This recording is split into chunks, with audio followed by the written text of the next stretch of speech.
Countdown for blast off. X minus 5, 4, 3, 2, X minus 1, fire.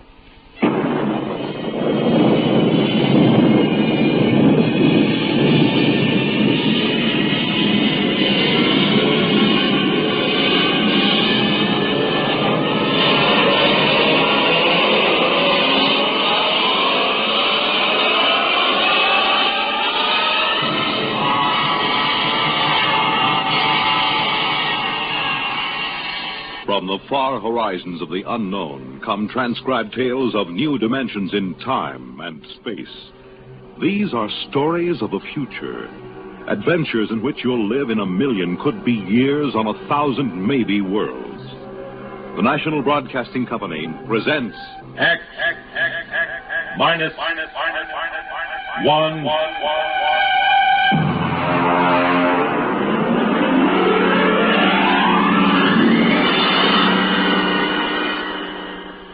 Tonight, Hallucination Orbit by J.T. MacIntosh.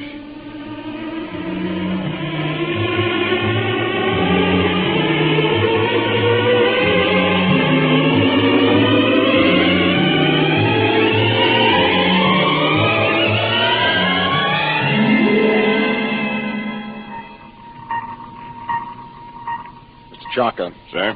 Stand by to release pickup rocket. Yes, sir. We'll break orbit in 8 hours, have damage control pull the rods on the number 3 pile. Check leakage. Yes, sir. Try and have the locks cleared of all unessential personnel when that pickup rocket comes back. There's no point in making trouble. I understand, sir. Pickup rocket away, sir. Very well. Take over, Mr. Chaka. I will be in my quarters if I'm wanted.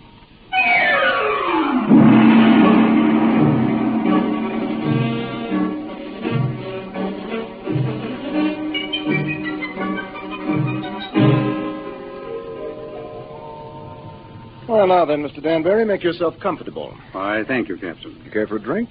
Scotch in that bulb, bourbon in the other. No, thank you.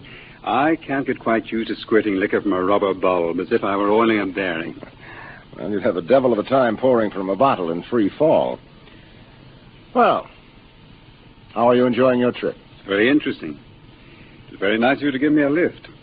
You know, it would have been 8 months before another ship came along. Oh, a lot more than that with the main Pluto beam station out. Probably 8 years. Really? That long? I thought the whole run to Pluto was under 18 months. Yes, it is when the beam is running. See, Mr. Danbury, we left Earth 27 days after the beam broadcast from Pluto station broke. We've been spaceborne close to 6 years. I suppose that's why you're on orbit around this planet, picking up supplies or something, eh? Oh. This is a standard pickup for the space beam service.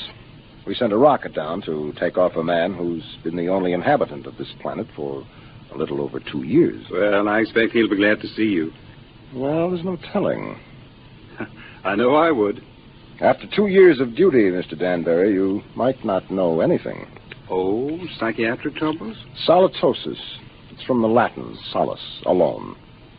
Is that much of a problem? Only in space. Here, look.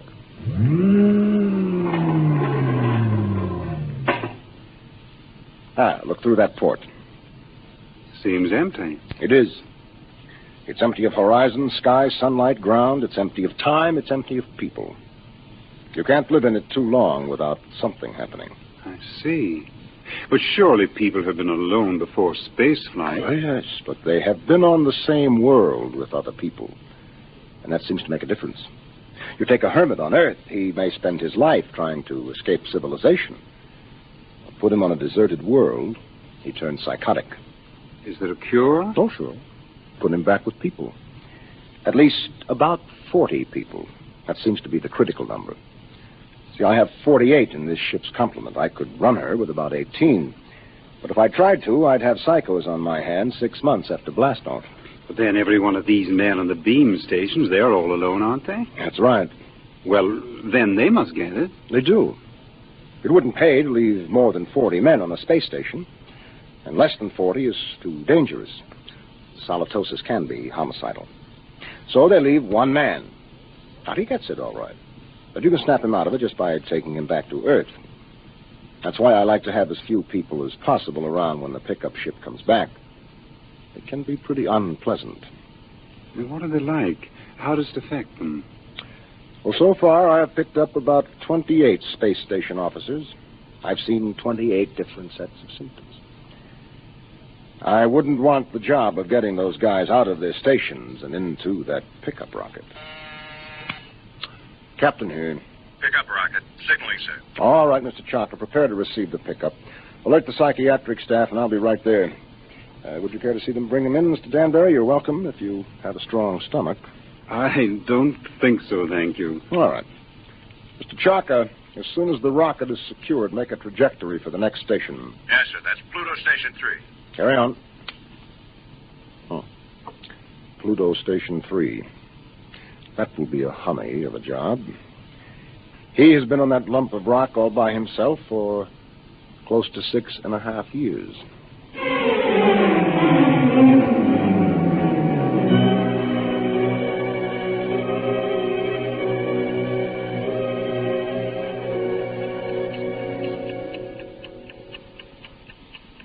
Pluto Station 3, daily report. Colin Ord, space officer.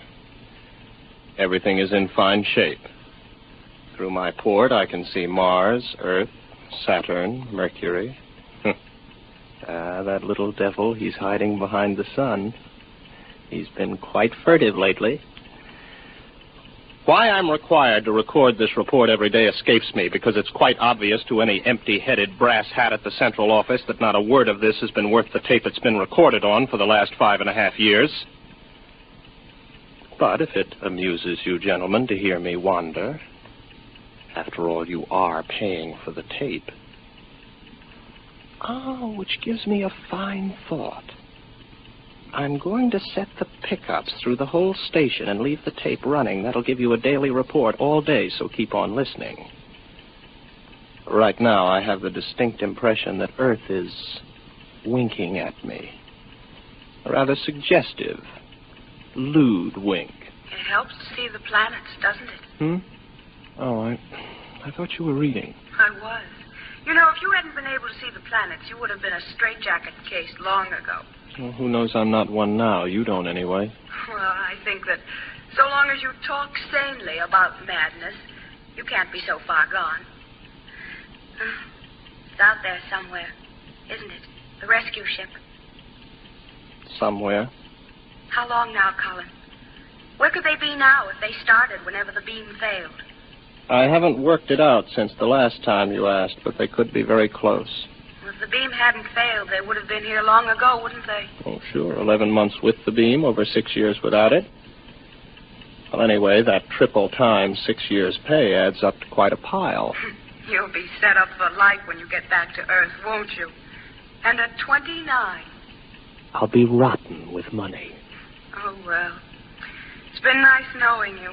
That's because of the others before you. I've learned a lot. Never talk of the others. And above all, never talk of any others to come. I'm sorry. Would you like to play chess? It's a long time since we did. I don't think so, not anymore. I'm a little tired of chess. Oh, I know. I understand. I won't bother you. I'll go to my room, Colin. Well, don't get upset. I'm not. I understand. You're just tired of chess. You still listening, gentlemen? That last few minutes might have been a little confusing. You'd like to know who I was talking to, wouldn't you? I'm afraid you can't hear her on the tape. That's Una. And I'll tell you what she looks like. You might find it interesting. She's beautiful, but rather cool. She always wears a white shirt and sharp, creased green slacks. She's got a good figure, but in a calm sort of way. She plays a good game of chess, although I beat her 2 out of 3 times. Of course, you know why you can't hear her on the tape. But I still know, too. That's a point in my favor, isn't it? That brings up an interesting question, gentlemen, because I'm tired of Una.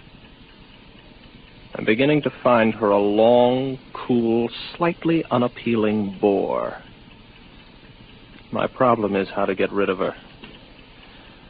I can't just tell her to vanish. She's a little too real for that. I dreamed up a ship to bring her. I'll have to find another to take her away. Well, I might as well get to it. Oh, no. No, I'm not going to bother about the ship. It's too much mental effort. I'd have to think up everything I saw, and frankly, gentlemen, I'm too tired. Maybe she'll take the hint. A lot of them did. Susie did. And Alice. Oh. I remember Margie. There was a girl. A load of bricks had to fall on her head. Took me 4 weeks to get rid of her. No. Let Una figure her own way to get off the station.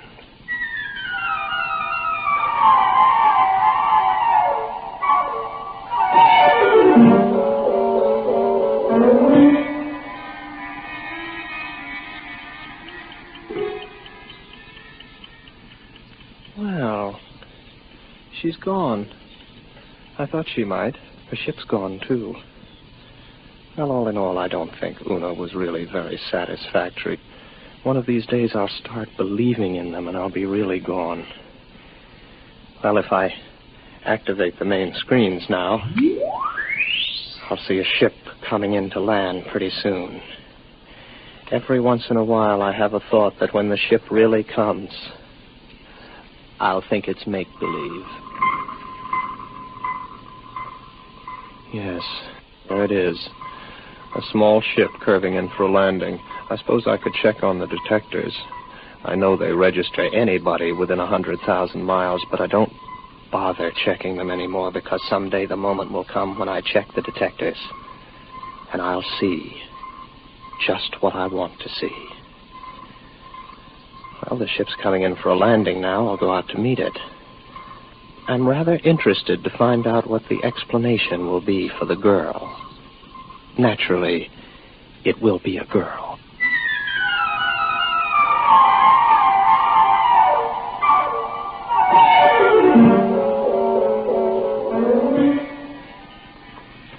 It's all right. You can take your helmet off.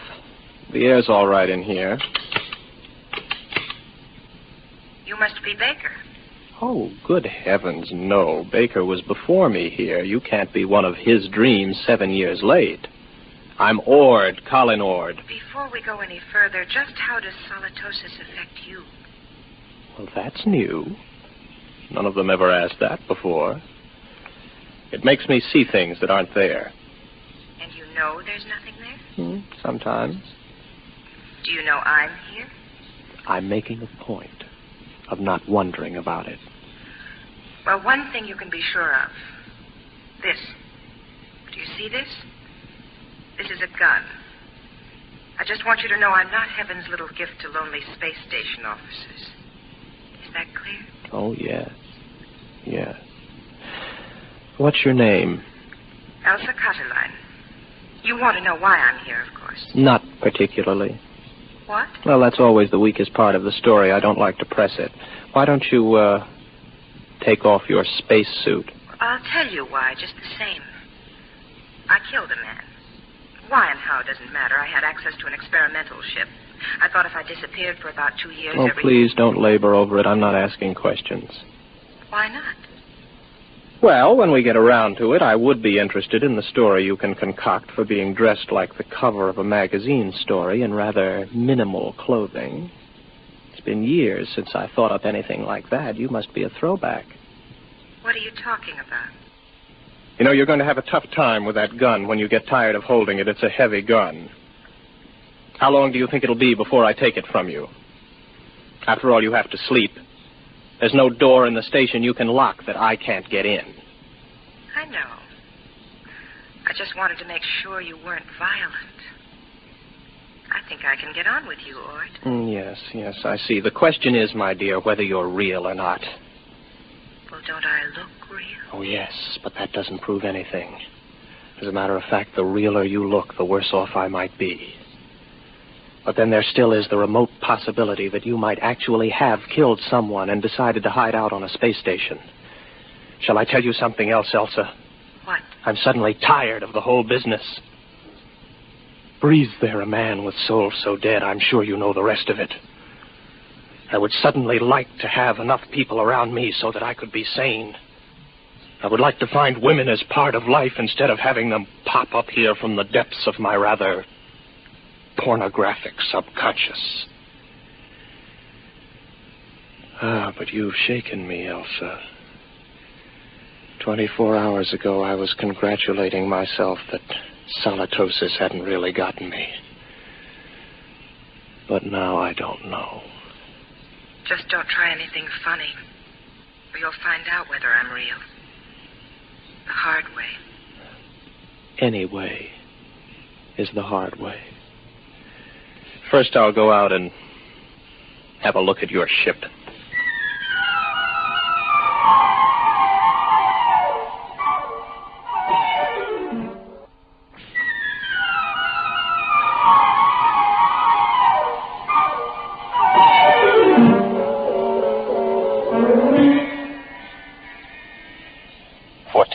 Per square inch air. Heat. Now, I take a gasoline lighter.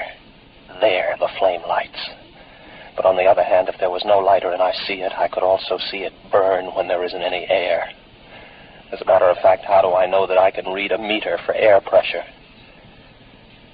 And now that I look again quickly, I find I haven't got a lighter in my hand, and as a matter of fact, the pressure meter reads 0. There's no air on this ship. As a matter of fact, there isn't any ship. Elsa is no more real than Una. All right, Colin, old boy, sit here and concentrate for about 15 minutes, and you'll be able to walk through the walls of the ship.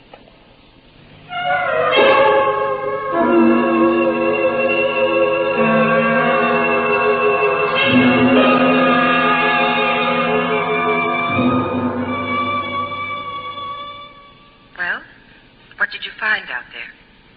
You'd better leave. It was a mistake your coming here. I'm sorry. No, don't come any closer to me. Put down the gun. Keep back. I'm warning you. Keep back. You see, it's no use. Oh, you're a good shot. You got me right between the eyes, but I couldn't feel a thing. I can't let myself be shot now, can I? Give that to me. There. Now remember, if you shoot me, nothing happens. But if I shoot you, you die. Do you know that? Yes, I know that. I'll give you about 20 minutes to get that overstuffed figure back into that spacesuit and get off my planet. Frankly, I'm getting tired of hallucinations. Tired. Give me back my gun. No. I'll keep that. After a while, I'll put it in a drawer. It'll stay there until I forget it. Then there won't be any gun anymore.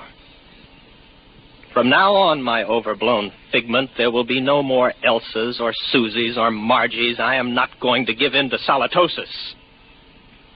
Maybe I'll bring Una back. At least she could play chess.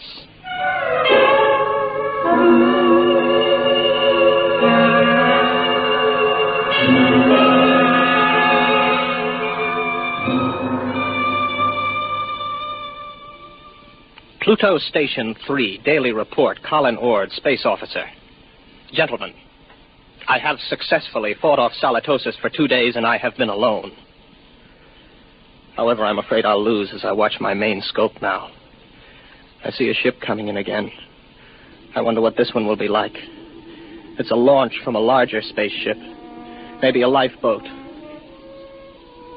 Dorothy came in a lifeboat. I wonder what this one will be like. I've got to find out when she comes whether she's real. That's the key, as long as I know if she's real. When I don't care anymore, that's when it's really got me. The ship's down now. There she comes out of the airlock. I've got to find out whether she's real.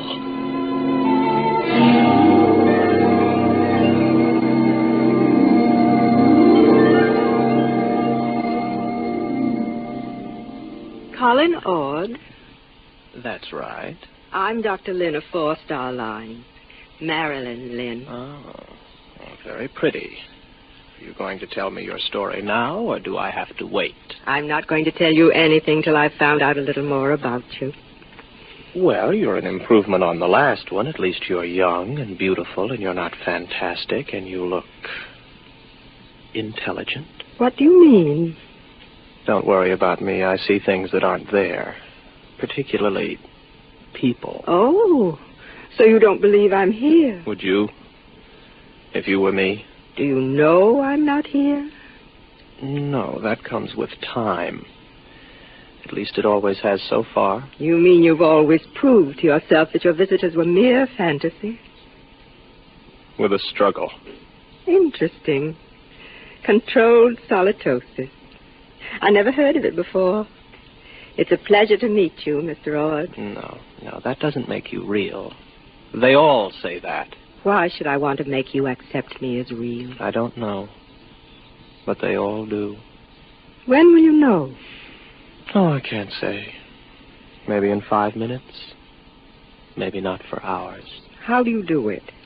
You don't shoot me to see if I die or anything like that, do you? No, nothing like that. If I shoot you, you do die, like the witches in history. They'd die if they were, and they'd die if they weren't. Your mind has remained agile enough. Naturally. I never heard of solitosis inhibiting intelligence. Would you like some coffee? Is that part of the test? Whether more coffee is actually drunk than you drink yourself? No, that doesn't help. It would be very easy for me to make half what I thought I made, to fill a cup with nothing and pass it back. You look afraid. Why should I be? What am I doing? Am I doing something I don't know I'm doing? No. Would you like me to wash the cups for you when we're done? That won't prove anything. Next time they were used, I could just imagine they were washed, couldn't I? Where are you going? To find out if you're real. My ship. Go ahead. Good luck.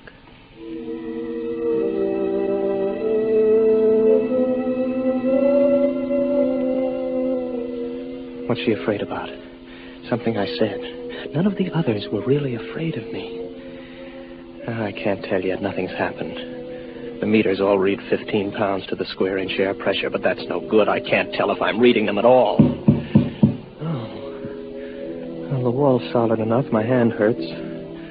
That doesn't prove anything. Supposing I open my faceplate. If there's no ship and no air... All right, my faceplate's open. I'm breathing air. But then again, on the other hand, my faceplate may still be closed. Maybe I only think it's open. I can't tell. I can't tell that she isn't real. That means it's finally gotten me. It gets everyone. I don't really know if anything's real, if I'm real, if this space station is real, the planet, the universe, the galaxy. Maybe all life is in my mind. I think. Therefore I am. Yes, I remember that from school. Oh, I'm tired. I got to get back to the station. Very tired. Close my faceplate, if I ever opened it. Get back to the station. Got a headache. Terrible headache. I'm very tired.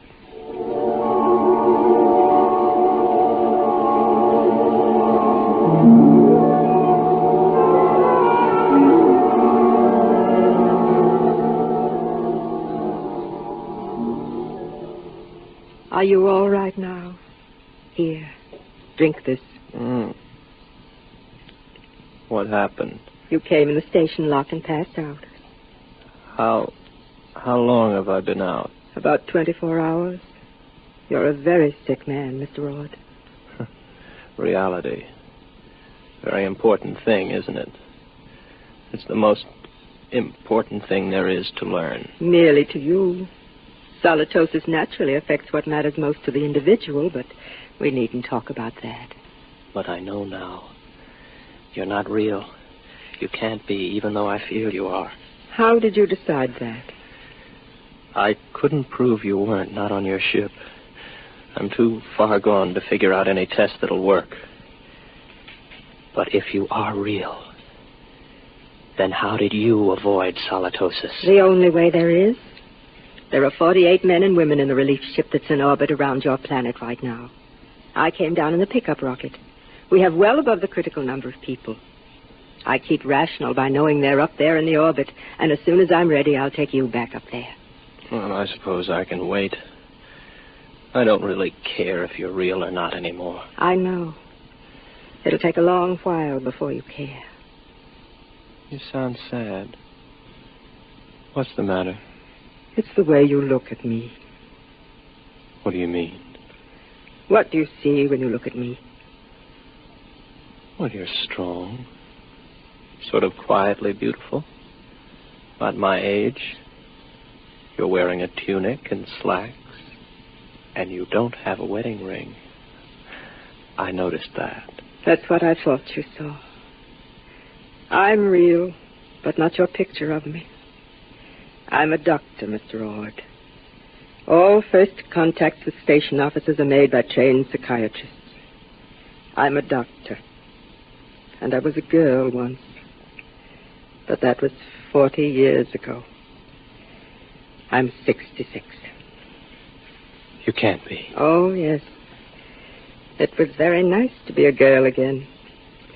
I could see myself in your eyes, and I almost felt young again. As I grow old in the next few weeks, Mr. Ord, you will be recovering. That will show you how your case is progressing. When you see me as I really am, you will be all right. Assuming you're real, Marilyn,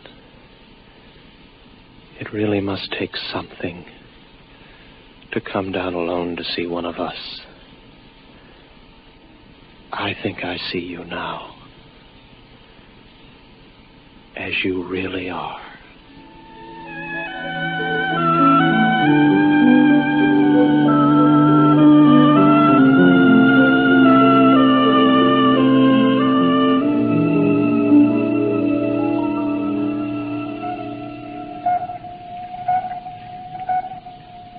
Captain? Yes, Mr. Johnson. Pickup rocket all secured from Pluto number 3. How is the poor fellow? Good as can be expected. He came on board with Dr. Lynn. Uh-huh. I'm telling you, these guys throw me. There he was, holding her hand, looking in her eyes like he was in love with her. And you know what a dried-up old bat she is? Yes, I know. All right, Mr. Johnson. Prepare to blast off.